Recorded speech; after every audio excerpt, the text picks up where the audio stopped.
Welcome back to silent learning. Jessy ആണ്, ജിതിൻ സാറാണ് സംസാരിക്കുന്നത്. മക്കളെ, നമുക്കറിയാം സോഷ്യൽ സയൻസ് എക്സാമിന് ഇനി കുറഞ്ഞ സമയങ്ങൾ കൂടി മാത്രമാണ് നമുക്ക് മുൻപിലുള്ളത്.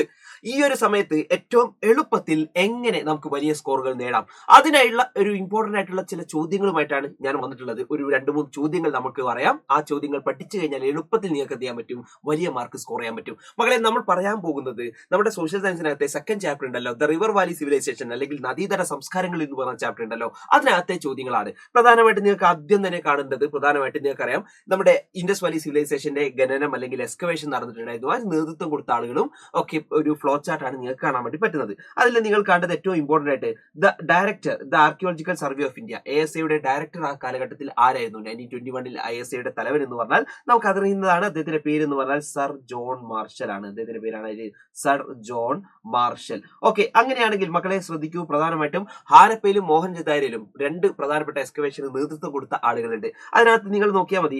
ഇപ്പോ R.D. ബാനർജിയാണ്. R.D. ബാനർജി ആണെങ്കിൽ അദ്ദേഹം എവിടെയാണ് നേതൃത്വം കൊടുത്തത് എന്ന് ചോദിച്ചു കഴിഞ്ഞാൽ അതിന്റെ കൃത്യമായ ഉത്തരം നമുക്കറിയാം, മോഹൻജദാരോയിലാണ് അദ്ദേഹം നേതൃത്വം കൊടുത്തത്. മോഹൻജദാരോയിലാണ്. അങ്ങനെയെങ്കിൽ മകളെ, നിങ്ങൾ അടുത്ത് കാണേണ്ടത് പ്രധാനമായിട്ടും ഈ പറയുന്ന ഹാരപ്പയിൽ ആരായിരുന്നു പ്രധാനമായിട്ടും ഇതേപോലെ ആ സമയത്ത് നേതൃത്വം കൊടുത്തത് എന്ന് ചോദിച്ചു കഴിഞ്ഞാൽ അത് നമുക്കറിയുന്നവരാണ്. അദ്ദേഹത്തിന്റെ പേര് എന്ന് പറഞ്ഞാൽ ദയാറാം സാഹ്നിയാണ്. അദ്ദേഹത്തിന്റെ പേരാണ് ദയാറാം സാഹ്നി. ഓക്കെ, ഇത് ക്ലിയർ ആണല്ലോ. അപ്പൊ മക്കളെ, ഇത് നിർബന്ധമായി പഠിച്ചു വെച്ചോളാം. ഈ ഫ്ലോ ചാർട്ട് വരാൻ സാധ്യത എന്താണ്, വളരെ കൂടുതലാണ്. അത് നിർബന്ധമായിട്ട് എന്ത് ചെയ്തോളാം, പഠിച്ചു വെച്ചോളാം. അടുത്തതായിട്ട് ഏറ്റവും പ്രധാനമായിട്ടും ഇൻഡസ് വാലി സിവിലൈസേഷനുമായി ബന്ധപ്പെട്ട് പ്രധാനപ്പെട്ട നിങ്ങൾ പഠിക്കേണ്ട ഒരു സാധനമാണ്. അതിലെ പ്രധാനപ്പെട്ട സൈറ്റ്സുകൾ അല്ലെങ്കിൽ പ്രധാനപ്പെട്ട കേന്ദ്രങ്ങളെ കുറിച്ച് നമ്മൾ എന്ത് ചെയ്യണം, പഠിക്കേണ്ടതുണ്ട്. ഇൻഡസ് വാലി സിവിലൈസേഷന്റെ പ്രധാനപ്പെട്ട സിറ്റീസിനെ കുറിച്ച് ഒന്ന് പഠിക്കാം. അപ്പൊ നമുക്ക് നോക്കാം ഏതൊക്കെ പ്രധാനപ്പെട്ട സിറ്റീസ് ആണ്, കൂടാതെ നമുക്ക് എന്ത് ചെയ്യാം, അത് ഏതൊക്കെ രാജ്യങ്ങളിലാണെന്ന് കൂടി എന്ത് ചെയ്യാം, നമുക്ക് നോക്കാം. അപ്പൊ നമുക്ക് നോക്കാം. ഏറ്റവും ഇമ്പോർട്ടന്റ് ആയിട്ട് സിറ്റീസിനെ പറയുകയാണെങ്കിൽ, 1 നിങ്ങൾക്കറിയാം ഈ പറയുന്ന ഹാരപ്പയുണ്ട്, 2 മോഹൻജദാരോയുണ്ട്, 3 സുദ്ഖാൻചൻദോർ ഉണ്ട്, 4 ഇതേപോലെ തന്നെ എന്താണ് ആലംഗീർപൂർ ഉണ്ട്. ആദ്യം പറഞ്ഞ 3 എണ്ണവും പ്രധാനമായിട്ട് എവിടെയാണ്, പാകിസ്ഥാനകത്താണ്. ഇത് 3 സ്ഥിതി ചെയ്യുന്നത്. രാജ്യം ശ്രദ്ധിക്കണം, ഹാരപ്പയും മോഹൻജദാരോ ഒക്കെ തന്നെ സ്ഥിതി ചെയ്യുന്നത് എവിടെയാണ്, പാകിസ്ഥാനകത്താണ്. പ്രസന്റ് പാകിസ്ഥാനത്തിലാണ്. എന്നാൽ നിങ്ങൾ നോക്ക് 4, 5 ആലംഗീർപൂരും അതുപോലെ ബനാവലിയും അതേപോലെ തന്നെ നിങ്ങൾക്ക് കാണാൻ വേണ്ടി പറ്റുന്നുണ്ട്. ഈ പറയുന്ന കാളിബംഗൻ ആയിക്കോട്ടെ, ലോത്തൽ ആയിക്കോട്ടെ, ധോളവീരി ആയിക്കോട്ടെ, രംഗപൂർ ആയിക്കോട്ടെ, ഈ പറഞ്ഞിട്ടുള്ള പ്രധാനമായിട്ട് മുകളിൽ സൂചിപ്പിച്ച ഈ 2 ആളുകളും അതേപോലെ തന്നെ അവസാനം പറഞ്ഞ ഈ 4 എണ്ണവും സ്ഥിതി ചെയ്യുന്നത്, മൊത്തം 6 സൈറ്റ്സുകൾ എവിടെയാണ്, ഇന്ത്യക്കകത്താണ് സ്ഥിതി ചെയ്യുന്നത്. എന്നാൽ മക്കളെ, ഒറ്റ ഇമ്പോർട്ടന്റ് ആയിട്ടുള്ള ഒരു കാര്യം ശ്രദ്ധിക്കണം. അതിനകത്ത് ഷോട്ടുഗായ് എന്ന് പറയുന്ന പ്രധാനപ്പെട്ട ഒരു സ്ഥലം, അത് എവിടെയാണ്, അഫ്ഗാനിസ്ഥാനിലാണ്. അഫ്ഗാനിസ്ഥാനെ കുറിച്ച് നമുക്ക് പഠിച്ചിരിക്കേണ്ട ഏറ്റവും ഇമ്പോർട്ടന്റ് ആയിട്ടുള്ള ഒരു കേന്ദ്രം എന്ന് പറഞ്ഞാൽ എന്താണ്, ഷോട്ടുഗായ് ആണ്. അത് പ്രത്യേകം നിങ്ങൾ എന്ത് ചെയ്യണം, പഠിക്കണം. അപ്പൊ മക്കളെ, ഇത് നിർബന്ധമാണ്. എക്സാമിനകത്ത് നിർബന്ധമായിട്ട് എന്ത് ചെയ്യണം, പഠിച്ചിരിക്കണം. ഇനി പറയാൻ പോകുന്നത് അടുത്തത് മെസോപ്പൊട്ടോമിയൻ സിവിലൈസേഷൻ അല്ലെങ്കിൽ മെസോപ്പൊട്ടോമിയൻ നാഗരികതയെ കുറിച്ച് നമ്മൾ എന്ത് ചെയ്തിട്ടുണ്ട്, പഠിച്ചിട്ടുണ്ട്. അതിനകത്ത് ഏറ്റവും പ്രധാനപ്പെട്ട 4 പ്രധാനപ്പെട്ട സിവിലൈസേഷൻസ് ഉണ്ട്. അവിടെ ഉടലെടുത്തിട്ടുണ്ടായിരുന്ന പ്രധാനപ്പെട്ട 4 നാഗരികതകൾ ഉണ്ടായിരുന്നു.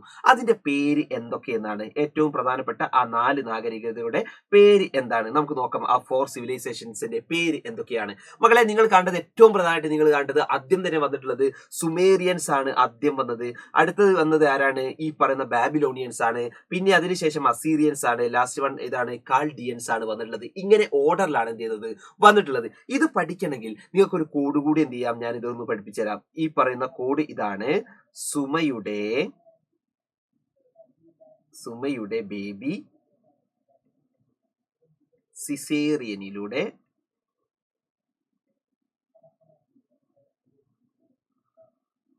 കാലം ചെയ്തു. ഓക്കെ മകളെ, ഒരു ചെറിയൊരു കോഡ് ഞാൻ അവിടെ എഴുതിയിട്ടുണ്ട്. കോഡ് മറ്റൊന്നുമല്ല, നിങ്ങൾ ശ്രദ്ധിച്ചാൽ മതി. കോഡ് സുമയുടെ ബേബി സിസേറിയനിലൂടെ കാലം ചെയ്തു എന്നുള്ളതാണ് കോഡ് ഉള്ളത്. അതായത് ഒന്നുമില്ല, സുമയുടെ ഒരു ബേബി ഉണ്ടായിരുന്നു, ചെറിയ കുട്ടി ഉണ്ടായിരുന്നു. ആ കുട്ടി ഈ സിസേറിയൻ ചെയ്ത സമയത്ത് എന്ത് ചെയ്തു, കാലം ചെയ്തു, മരിച്ചു എന്ന് മാത്രമാണ് എന്ത് ചെയ്യുന്നത്, ഞാൻ അവിടെ പറഞ്ഞിട്ടുള്ളത്. മകളെ, നിങ്ങൾ അതിനകത്ത് നോക്കിയാൽ മതി. സുമയുടെ എന്ന് ചോദിച്ചു കഴിഞ്ഞാൽ സുമേറിയൻ ആണ് ഉദ്ദേശിച്ചത്. അതുപോലെ ബേബി എന്ന് പറഞ്ഞാൽ ബാബിലോണിയൻസ് ആണ് ഉദ്ദേശിച്ചിട്ടുള്ളത്. അതുപോലെ സിസേറിയനിലൂടെ എന്ന് പറഞ്ഞാൽ അസീറിയനിലൂടെ എന്നുള്ളതാണ് എന്ത് ചെയ്യുന്നത്, ഉദ്ദേശിച്ചിട്ടുള്ളത്.